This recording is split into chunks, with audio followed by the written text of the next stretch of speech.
If you're looking for a story that combines family drama, unexpected twists, and a touch of well-deserved revenge, then you're in the right place.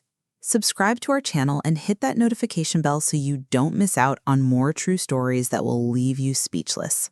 The aroma of roasting turkey and cranberry sauce usually filled my little house with warmth, a comforting hug that spoke of family, tradition, and decades of memories. Tonight, however, it felt like a thin veil barely masking the chill that had settled in my bones. It was Thanksgiving, my favorite holiday. Yet, as I carefully placed my worn, familiar leather wallet on the small side table next to my armchair, a knot tightened in my stomach. This wallet, a gift from my late husband, Arthur, over 50 years ago, was more than just a place to keep my cards and a few crumpled bills.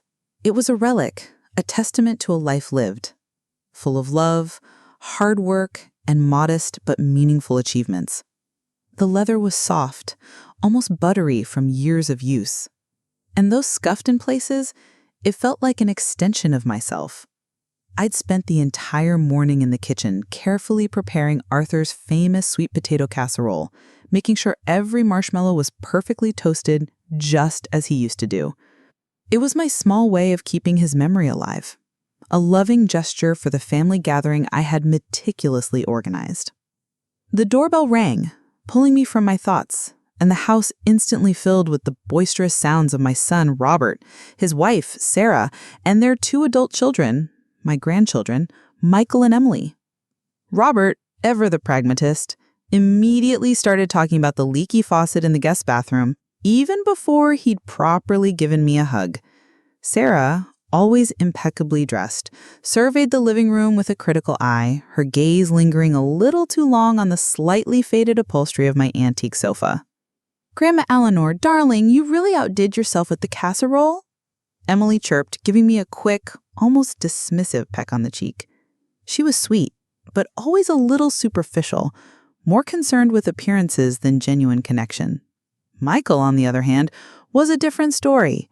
He strode into the room, phone glued to his ear, his eyes scanning everything with an air of entitlement. He was a bright young man, fresh out of business school, brimming with ambition, but with a recent, sharp edge that often cut too deep. As we all settled down for dinner, the conversation flowed around me. Talk of stock market fluctuations, Sarah's latest charity gala, and Michael's promising new internship. I listened, interjecting occasionally with a comment about the weather or a pleasant memory from the past, trying to contribute to the festive atmosphere I so longed for. When it was time for dessert, I excused myself to get my reading glasses from the side table, needing them to read the ingredients list on the pumpkin pie. Michael, already up and stretching, saw my wallet sitting there. He picked it up, turned it over in his hands with a look of utter disdain, and then, with a theatrical sigh that echoed through the otherwise polite dining room, he announced, "Grandma, really? This old thing? Are you trying to embarrass us? It looks like it survived the Great Depression, for goodness sake. You can afford a new one, surely. Don't you think it's time to, upgrade? This is really, come on, Grandma. It's a bit of an eyesore at a family dinner, don't you think?" His words, delivered with a smug grin and a dismissive flick of his wrist, landed like cold stones in my chest. The room went quiet, a sudden, uncomfortable silence that amplified every beat of my aching heart. Robert cleared his throat, but said nothing. Sarah merely raised her eyebrow, a tiny, almost imperceptible smirk playing on her lips. Emily, ever the diplomat, busied herself with her napkin. My kind gesture, the carefully prepared casserole, the warm, inviting atmosphere I had tried to create, all of it seemed to evaporate in the face of his public mockery. My hands, which had lovingly kneaded dough and stirred sauces for decades, trembled ever so slightly as I reached for my wallet. Oh, they had no idea. Absolutely none. This scuffed, seemingly worthless piece of leather held a secret that was about to turn their carefully constructed world upside down. And the best part, they had just given me the perfect reason to reveal it. We've only just scratched the surface of this family drama, and trust me, it's about to get a lot more intense. Stay with us to discover what shocking truth Grandma Eleanor's old wallet truly held and how it completely changed the dynamic of this family forever. The silence that fell after Michael's little performance hung heavy, thick enough to cut with a butter knife. I could feel their eyes on me, some curious, some dismissive, all expecting me to do what I always did, smile weakly, brush it off, and perhaps even apologize for my perceived lack of modern sensibilities. But today, something inside me had shifted. The sweet potato casserole, usually my pride and joy, suddenly tasted like ashes in my mouth. My heart was pounding, not from anger, but from a strange, exhilarating mix of indignation and a newfound clarity. It was a clarity that comes when you've had enough, when the endless parade of subtle digs and overt condescension finally chips away at the last vestiges of your patience. "You know, Michael," I began, my voice, to my own surprise, steady and clear, with just a hint of an edge I rarely allowed myself. "This wallet has seen more life than your entire generation combined. It's held everything from my first paychecks to Arthur's love letters to the ticket stub from the night we first met. It's not just leather and thread. It's a repository of memories, a testament to a life lived with integrity and, dare I say, a certain amount of class that seems to be in short supply these days." I looked directly at him, then let my gaze sweep over Robert and Sarah, who both shifted uncomfortably. Emily actually looked a little guilty, bless her heart. Michael, however, merely chuckled, a dismissive, arrogant sound. "Oh, Grandma, please, spare us the history lesson. We all know you're old-fashioned. It's just, in this day and age, with digital payments and designer brands, carrying something so antique, it just sends the wrong message. Image is everything now, you know?" He gestured vaguely, as if to encompass the entire modern world he seemed to effortlessly inhabit. "You should have seen the looks my friends gave me when they saw it in my hand. Seriously." That last part, the casual mention of his friend's judgment, was a deliberate jab aimed squarely at my perceived social standing. It stung, not because I cared what his friends thought, but because it laid bare the shallow values he held. Robert, my son, finally spoke up, a weak attempt at mediation. "Michael, that's enough. Grandma's wallet is her business." But his tone lacked any real conviction, and he quickly changed the subject, launching into a tedious monologue about his golf handicap. Sarah, ever the master of passive aggression, chimed in. "Well, Robert, I did suggest we get Eleanor a nice new designer purse for Christmas. Something practical, yet stylish. Maybe she just prefers to cling to the past." She smiled sweetly at me, a smile that didn't quite reach her eyes. I watched them, truly watched them, and a bitter truth settled in. They didn't see me. They didn't see the woman who had sacrificed, who had loved, who had built a life with nothing but hard work and determination. They saw an elderly relative, a relic, perhaps even a burden, and what little respect they had was entirely conditional, based on their own superficial metrics of success and status. The thought of the check, tucked so innocently within the worn leather folds, suddenly felt like a mischievous secret, a powerful weapon waiting to be unleashed. The "as my mama boy or Google." The evening wore on. The casual slights continued. Robert hinted that my house was getting a bit much for me to maintain and suggested, with a feigned casualness, that perhaps I should consider moving into a more manageable apartment, by which he meant, of course, giving me the house. Sarah made pointed comments about my eccentric taste in decor. They were like vultures, circling, picking at the edges of my life, waiting for me to falter. And all the while, that scuffed wallet, now safely back in my purse, hummed with a silent, electrifying energy. They were so busy calculating their imagined inheritances, they completely missed the real treasure hidden in plain sight. They had no idea that the most insignificant item at the table held the key to their entire future. The dessert course arrived, a collection of pumpkin and pecan pies. Yes, the pies were store-bought. I'd had enough of their commentary on my baking. And a mountain of whipped cream. The small talk resumed, albeit with an underlying tension that only I seemed to fully register. Michael was animatedly describing his new, expensive car, oblivious to the fact that his words were painting a clearer picture of his character than any resume ever could. Robert was on his phone, scrolling through what I assumed were emails, occasionally grunting in response to Sarah's chatter about renovating their vacation home. Emily, bless her heart, was trying to engage me in a conversation about a new book she was reading, but her eyes kept darting nervously towards Michael. I took a deep breath, the air in the dining room suddenly feeling heavy, charged with an unspoken expectation. This was it, the moment I had been anticipating, or perhaps dreading all evening. I reached into my purse, my fingers finding the familiar, scuffed leather of my wallet. I pulled it out, slowly, deliberately, letting the action draw their attention. Michael, mid-sentence about his car's horsepower, paused, a look of annoyance crossing his face as he recognized the offending item. Sarah raised an eyebrow again, a silent, "here we go" expression. "You know," I began, my voice clear and steady, cutting through the din of their self-important chatter, "we've been talking a lot about material possessions tonight, about what's old, what's new, what's acceptable. And Michael, you made a rather vivid point about my wallet." I held it up, turning it slightly so the light caught the worn edges. "You called it an eyesore, a disgrace. You suggested I upgrade to avoid embarrassing the family."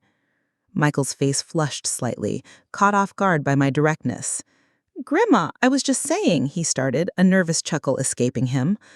"No, no, Michael," I interrupted, a cool, almost surgical precision in my tone. "You said quite a lot, actually.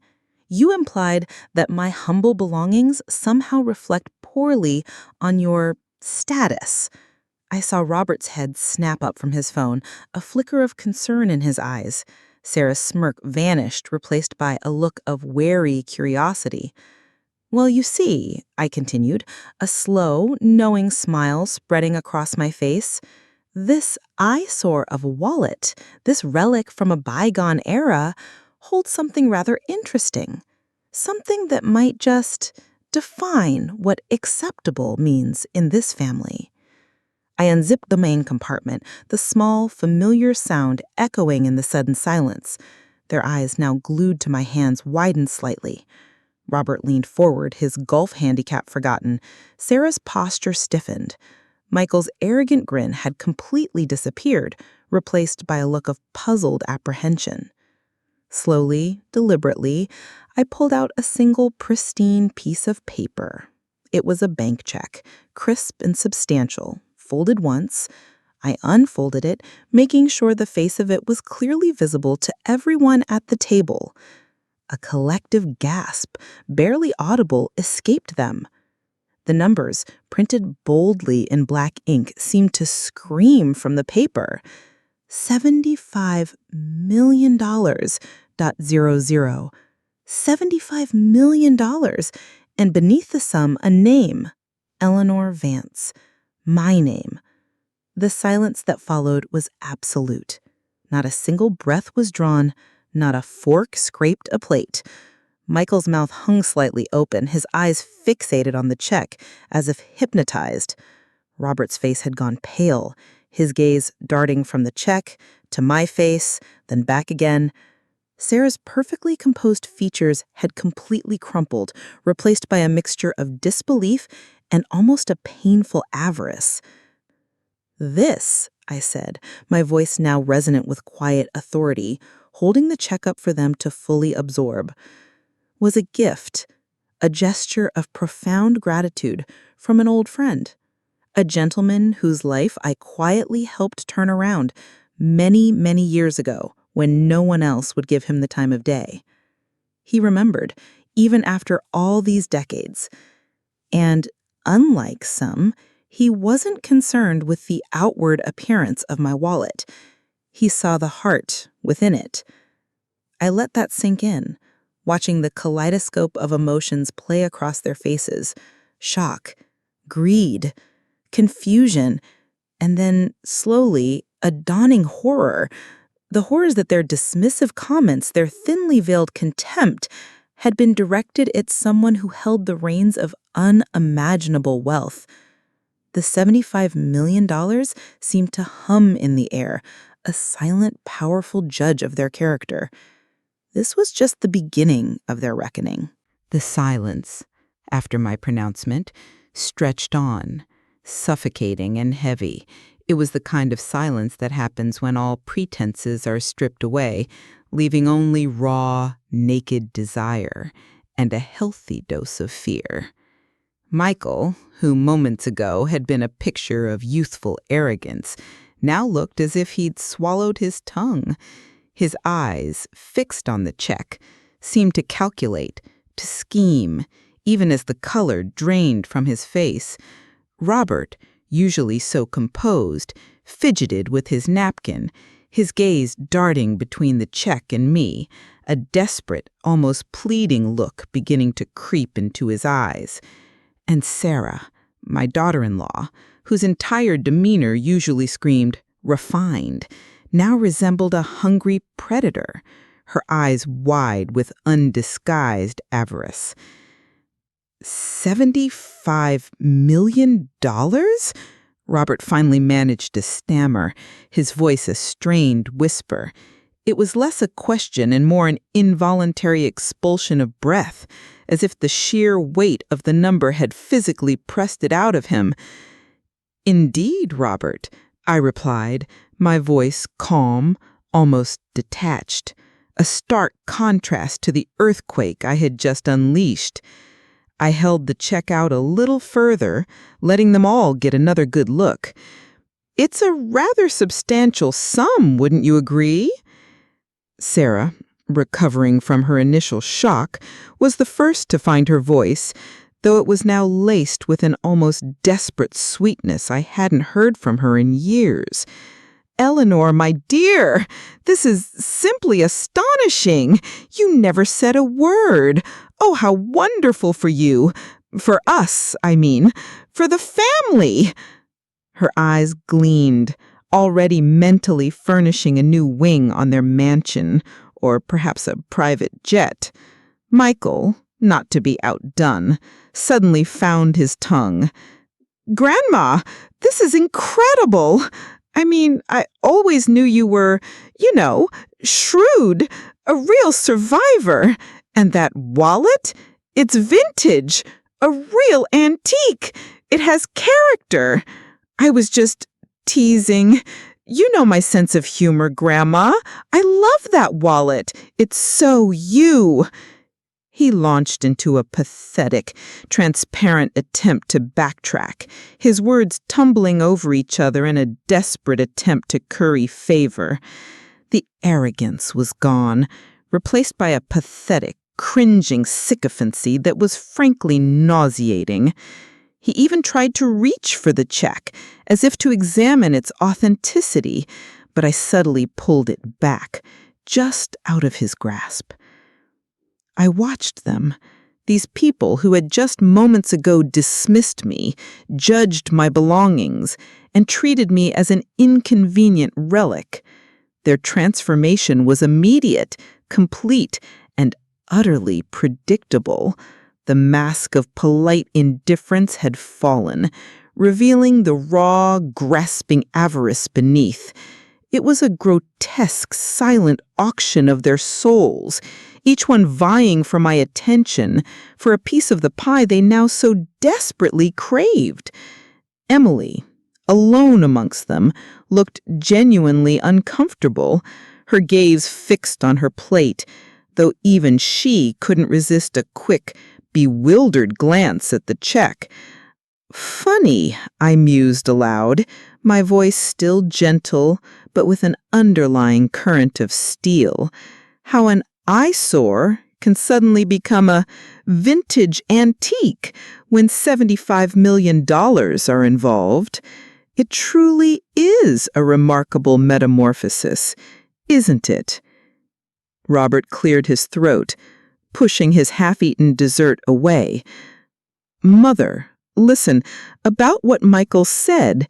He's young, he's foolish, he didn't mean anything by it. You know how he is, full of youthful exuberance. But this changes everything. What do you plan to do with it? Surely you'll need help managing such a vast sum. I'm here, your son, always here to help. I simply smiled, a slow, deliberate smile that didn't quite reach my eyes. Oh, I assure you, Robert, I have a very clear plan indeed. And it just so happens that tonight, at this very dinner table, I intend to outline precisely what I'm going to do with it, and more importantly, who will and who will not benefit from this unexpected turn of events. The air crackled with anticipation, a hungry, desperate energy. They had laughed at my wallet. Now they were about to learn the true cost of their contempt. The game, as they say, was truly afoot, and I, Eleanor Vance, the supposed frail, old-fashioned woman with the disgraceful wallet, was holding all the cards. The air in the dining room was so thick with unspoken expectation you could almost see it shimmering. My family, who minutes earlier had been so ready to dismiss me, now sat poised on the edge of their seats, their faces a disturbing blend of eager anticipation and barely concealed greed. The pumpkin pie, once a symbol of cozy Thanksgiving, now seemed to mock their transparent avarice. I let the silence linger, enjoying the uncomfortable squirming, savoring the moment before I dropped the hammer. As I was saying, I continued, my voice calm, almost leisurely, this check represents more than just money. It represents loyalty, kindness, and a promise kept across decades. Values, I might add, that seem to have become rather negotiable in some circles. My gaze swept over Robert, Sarah, and finally settled on Michael, who was now practically vibrating with a mixture of fear and excitement. Emily, bless her, still looked uncomfortable, her eyes darting between her family members and me. I've had a lot of time to think about this, I stated, pulling a folded legal document from my purse. A new one, not the old wallet, a subtle touch I knew wouldn't go unnoticed. More time than you might imagine, and I've come to some conclusions about how this considerable sum, this $75 million, will be managed and, more importantly, distributed. Robert finally broke his silence, his voice a little too eager, a little too breathless. Mother, we've always been a family that looks out for each other. You know that. Of course, any inheritance would be handled carefully, with your best interests at heart, of course. He shot a warning glance at Michael, who quickly clamped his mouth shut. I gave Robert a slow, knowing smile. Oh, I know exactly how you look out for me, Robert. I've seen it firsthand for years. The thinly veiled hints about my house, the suggestions about my management and my affairs, the constant underlying current of expectation. I paused, letting my words sink in. And Sarah, your concern for my style and modern sensibilities has always been particularly touching. Her face flushed a deep crimson. This check, I said, holding it up again, then placing it carefully on the table, right in the center, a beacon of their desire. This is going to change things, not just for me, but for all of you. Because you see, I've decided that this money will go to those who truly understand what it means to give, to care, and to respect, not just to those who simply demand.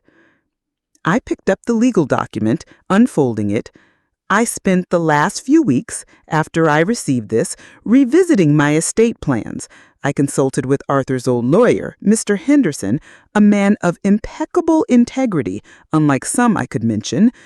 My eyes flickered over Michael, whose earlier attempt at flattery now seemed to mock him. First, let's address the elephant in the room. My house. I looked at Robert. For years, you've implied it's too much for me, that I should move, that it would be more convenient for everyone if I did. So I've taken your advice.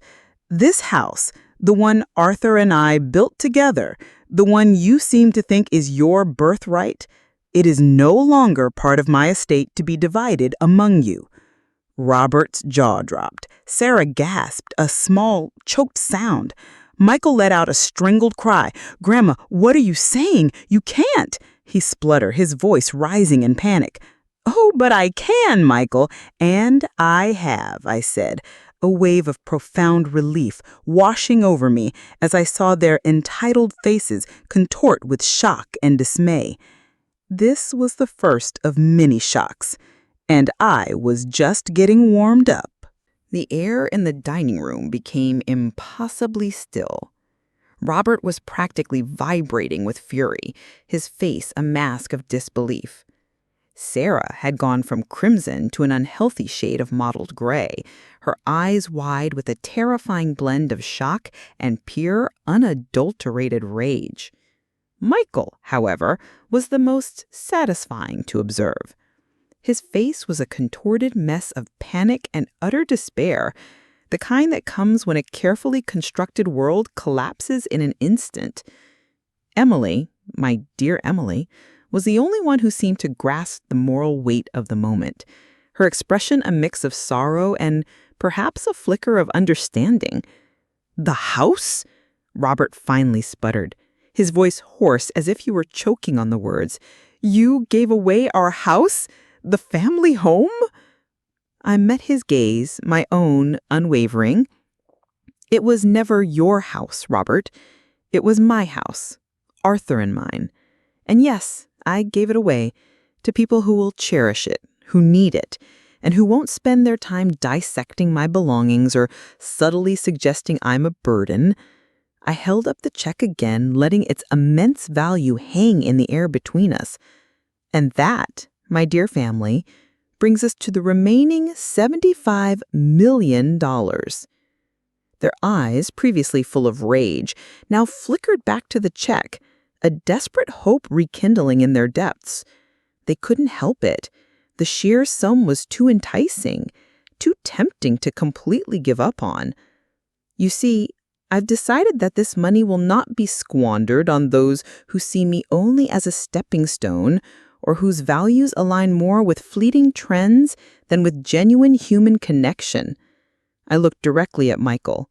You, Michael, with your disdain for anything that isn't brand new and flashy, with your casual cruelty and lack of respect for things that hold true value, you will receive nothing." Michael jumped up from his seat, his chair scraping loudly across the floor.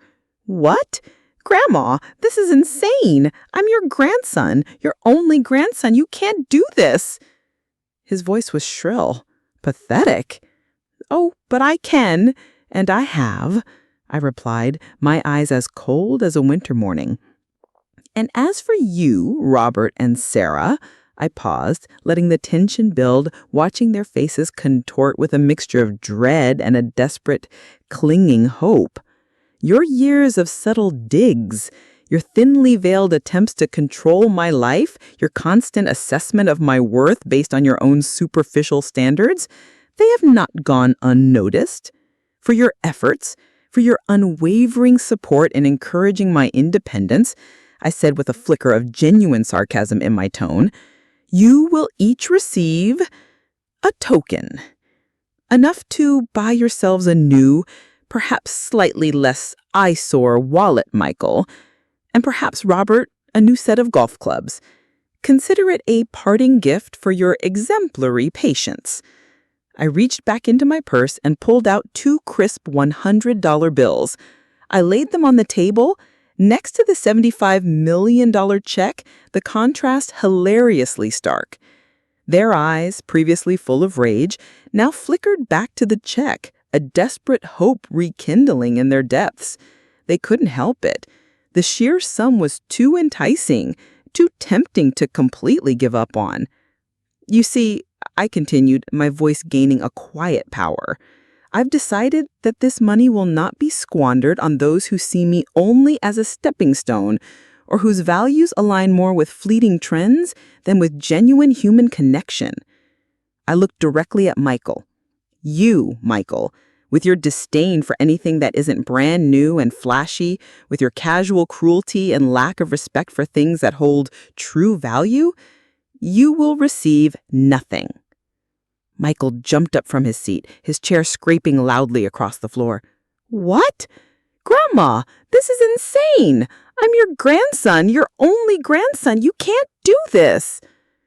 His voice was shrill, pathetic. Oh, but I can, and I have, I replied, my eyes as cold as a winter morning.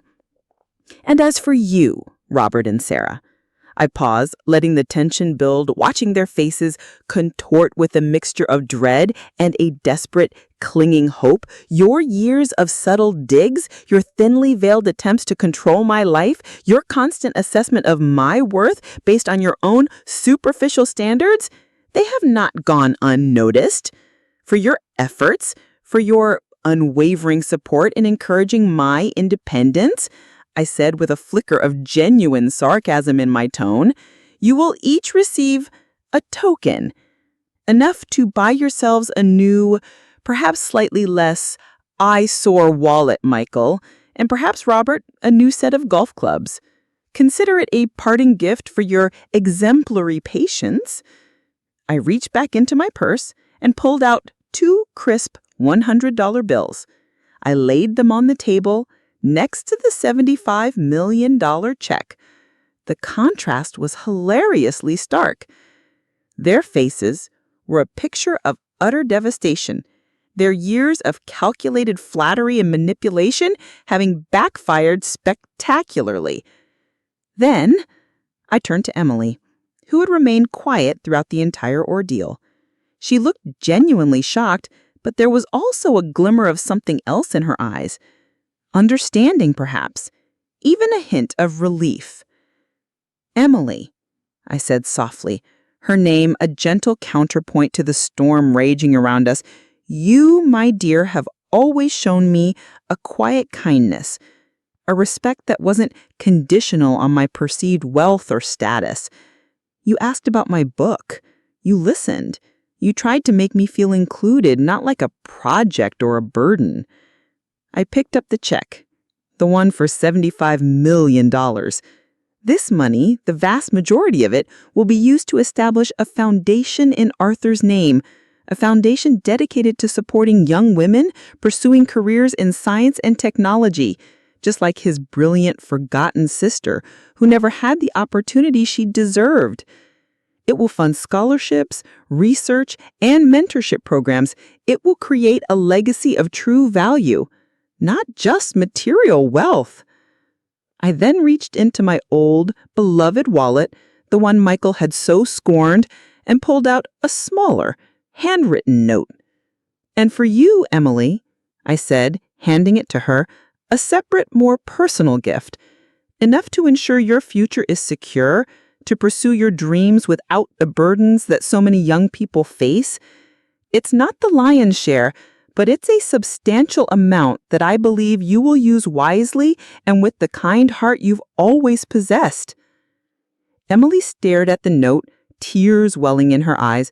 She didn't open it immediately, but looked up at me, a silent gratitude in her gaze that spoke volumes. It was a stark contrast to the venomous glares from Robert, Sarah, and Michael, who now sat in stunned, defeated silence, their carefully crafted illusions shattered. They were speechless indeed. They had come for turkey and inherited wealth, and left with the bitter taste of their own greed. As for me, Eleanor Vance, I felt a lightness I hadn't known in years. My old wallet, the one they mocked, truly opened a new chapter, not just for me, but for a future far brighter than anything they could ever have imagined. The feast was over, and the true meaning of legacy had finally been served.